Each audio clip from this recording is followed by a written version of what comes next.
რა შედეგით დასრულდა შეხვედრა ქართულ ოცნებაში. ცნობილია, რომ პარლამენტის იურიდიული კომიტეტიდან გედევან ფოფხაძე გაიწვიეს. ფოფხაძემ შეხვედრა დასრულებამდე დატოვა და აღნიშნა, რომ ეს ფრაქციის გადაწყვეტილება იყო. სალომე ქოქიაშვილი მუშაობს ადგილზე, რომელსაც ახლა ღია ეთერში ჩავთვათ. სალომე, შეხვედრა დასრულდა, როგორც თქვით, რა განცხადებები გაკეთდა შეხვედრის შემდეგ? თავდაპირველად ვისაუბროთ იმაზე, რა თქვა გედევან ფოფხაძემ შეხვედრიდან ნაადრევად გამოსულმა გედევან ფოფხაძემ. გედევან ფოფხაძემ თქვა, რომ ეს იყო ფრაქციის გადაწყვეტილება, შესაბამისად ის პირველი მოადგილის პოსტს იურიდიულ საკითხთა კომიტეტში აღარ იკავებს. ამ პოსტზე გასულ კვირას აირჩიეს გედევან ფოფხაძე, როგორც არის საზოგადოებისთვის ცნობილი, თუმცა დღევანდელი გადაწყვეტილების შემდგომ იგი ბუნებრივია ამ კომიტეტში უკვე ვეღარ დარჩება. თავად გედევან ფოფხაძემ ისაუბრა იმაზე, რომ მისთვის განსაკუთრებით მნიშვნელოვანი არის ის, რომ მოსამართლეთა შერჩევა უზენაეს სასამართლოსთვის მოხდეს გამჭვირვალედ და ამაზე არსებობდეს საერთო თანხმობა, ანუ ეს არის მისი პოზიცია.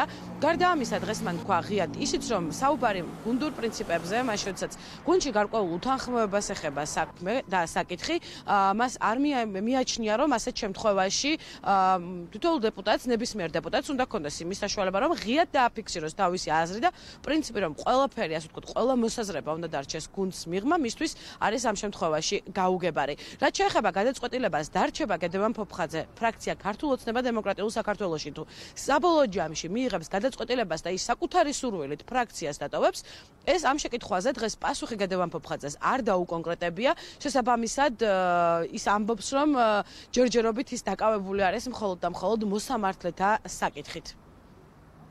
ოფიციალურად ფრაქციამ ახლა ამ ეტაპზე მიიღო გადაწყვეტილება, რომ მე გამომიწვიოს იურიდიულ კომიტეტიდან, შესაბამისად მე აღარ ვიქნები იურიდიული კომიტეტის წევრი ფრაქციის სახელით და ვერანაირ თანამდებობას ვეღარ დავიკავებ კომიტეტში.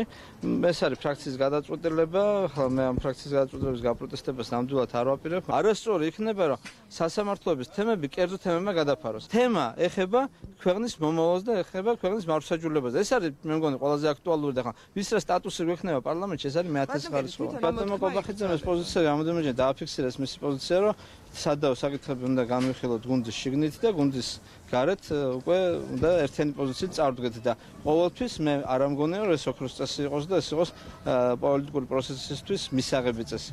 იმიტომ რომ ხანდახან ხალხმა უნდა იცოდეს განსხვავებული აზრი, ხა მოსამართლეები რომ განსხვავებულ პოზიციაზე არიან, ის მოსამართლე წერს განსხვავებულ აზრს და ამაში არანაირი პრობლემა არ არის და პოლიტიკოსები ერთი გუნდის შიგნით თუ სხვადასხვა აზრები იქნებით, ეს არც არავის არ უნდა გაუკვირდეს და არც არავინ არ უნდა ჩათვალოს ეს არაგუნდურობად. საუბარი იმაზე, რომ გუნდურობა ისაა, რომ ყველა არგუმენტი მარტო გუნდის შიგნით უნდა ითქვას და გუნდის გარეთ არ უნდა ვისაუბროთ, ეს არ არის სწორი. იმიტომ რომ ხა მე თქვენ ვერ გეტყვით, რომ აი მე ნიჩვილიც ავიღებ, წავალ გავარკვევ, შეიძლება თუ არა ეს არგუმენტები თქვენთან თქვა და მე რა გითხრათ, ხო? პოლიტიკურ პროცესს ეს ხელს უშლის. გედევან ფოფხაძესთან დაკავშირებით ფრაქციას გადაწყვეტილება უკვე მიღებული აქვს. ნახოთ რა გადაწყვეტილებას მიიღებს უკვე ეკა ბესელიასთან დაკავშირებით იგივე ფრაქცია შეხვედრაზე. თავად ეკატერინე ბესელია დღევანდელ შეხვედრას არ დასწრებია, როგორც ჩვენთვის ცნობილი არის, ეს სამუშაო ვიზიტით იმყოფება ლონდონში. შესაბამისად, დღეს ამ სხდომიდან გამოსულმა დეპუტატებმა თქვეს ის, რომ თავად სხდომაზეც დაფიქსირდა რამოდენიმეჯერ ის, რომ მაგალითად მათ მიზანშეწონილად მიიჩნიეს ეკა ბესელიას საკითხი განხილულიყო ისეთ ფორმატში, რომელსაც იურიდიულ საკითხთა კომიტეტის ყოფილი თავმჯდომარე თავად დაესწრებოდა. რაც შეეხება გედევან ფოფხაძესთან დაკავშირებით მიღებულ გადაწყვეტილებას, გუნდის სხვა წევრები ამას განმარტავენ ორი მიზეზით. ისინი ამბობენ, რომ ეს საკითხი დღეს განმარტა ამ სხდომაზე პარლამენტის თავმჯდომარემაც, რომელმაც მისი კომიტეტიდან გაწვევის მიზეზად დაასახელა ორი თემა.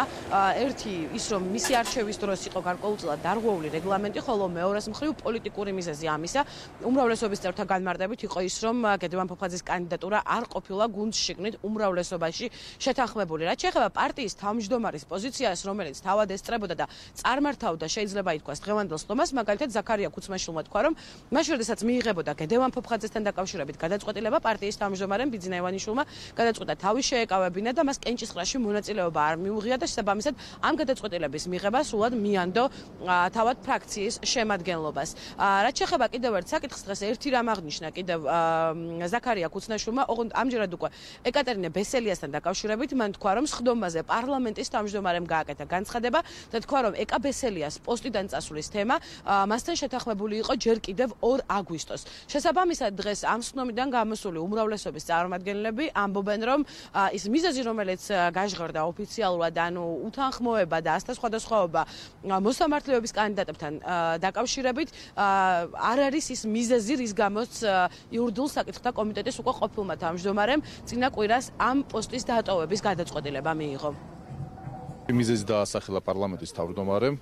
ერთი მიზეზი არის პროცედურული დარღვევების თაობაზე, რის თაობაზეც ფრაქციას მოახსენა ბატონმა გაგაკახიანმა და მან დაადასტურა კვლავ რომ პროცედურა უხერხემლოა დარღვეული მოადგილის არჩევის დროს და პარლამენტის თავმჯდომარემ დაასახელა ასევე პოლიტიკური მიზეზი, რომ შეუთანხმებელი იყო ეს გადაწყვეტილება ფრაქციასთან და უმრავლესობასთან. ბატონი ბიძინამ აცილება მისცა თქვა თავის მონაწილეობას ფრაქციის მუშაობაში, მან ბრძანა რომ როგორც პარტიის თავმჯდომარე თავს შეიკავებდა კენჭისყრაში მონაწილეობისაგან, იქიდან გამომდინარე რომ ის არ გახავთ ფრაქციის წევრი. გადადგომის მიზეზებზე თუ იყო საუბარი უკვე ეკაბესელიასთან დაკავშირებით. გარიცხვა გავიგეთ რომ არ ყოფილა, მაგრამ თუ განიხილეთ მიზეზი. როგორც პარლამენტის თავმჯდომარემ ბრძანა, მას ეკასთან ეს საკითხი შეთანხმებული ჰქონდა ჯერ კიდევ აგვისტოს თვეში.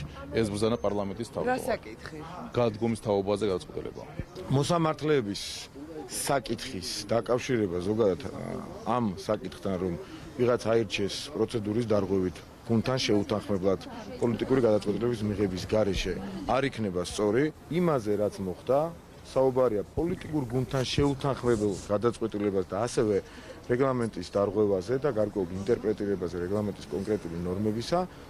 ეს იყო ყველაზე რბილი პასუხი, რაც შეიძლება ფრაქციას გაეცა და ჩვენ გამოვიწვიეთ კომიტეტიდან გედევან ფოფხაძე, რომ გარკვეული უხერხულობებიც მოგვიხსნა მათ შორის. პარლამენტარებმა ფრაქციის ფორმატში იქნება თუ თქვათ სხვა ფორმატში რეგლამენტს უნდა უწევთ პატივი და ყველაზე მთავარი ასე უნდა შიდა გუნდური წესები იქნას დაცული. წინამორბედ შემთხვევაში მასში გუნდი კარგავს სახეს.